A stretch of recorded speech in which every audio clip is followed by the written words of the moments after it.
అమరావతి సమీపంలో ఇది అమరావతి దగ్గర ఏర్పాటు కాబోతున్నటువంటి ఎన్టీఆర్ విగ్రహం.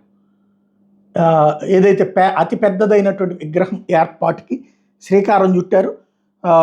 టోటల్గా 300 అడుగుల నీరుకొండ కొండ మీదన మొత్తం 600 అడుగులు, 100 అడుగుల బేస్ మీద 200 అడుగుల విగ్రహం పెడతారు. కింద నీరుకొండ 300 అడుగులు ఉంటుంది.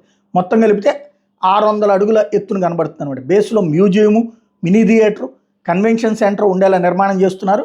యాక్సెస్ కోసం ఎస్కలేటర్లు, లిఫ్ట్లు ప్లాన్ చేస్తున్నారు. డిపిఆర్ ఏదైతే డీటెయిల్డ్ ప్రాజెక్ట్ రిపోర్ట్ కోసం టెండర్లు ఆహ్వానించింది ఆంధ్రప్రదేశ్ ప్రభుత్వం.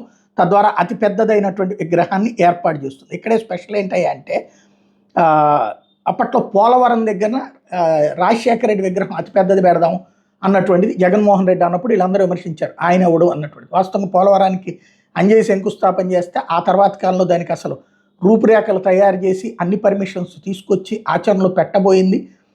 ఇదే నిర్మాణం ప్రారంభించడానికి శ్రీకారం చుట్టింది వైఎస్ రాజశేఖర రెడ్డి.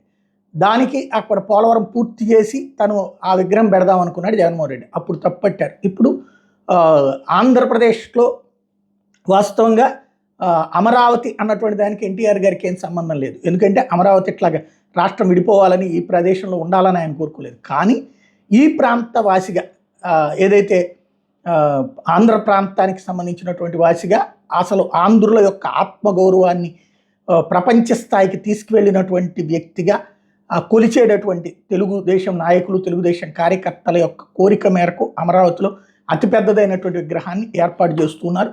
ప్రతి తెలుగుదేశం కార్యకర్త కోరికది, అది చంద్రబాబు గారు తీరుస్తున్నారు.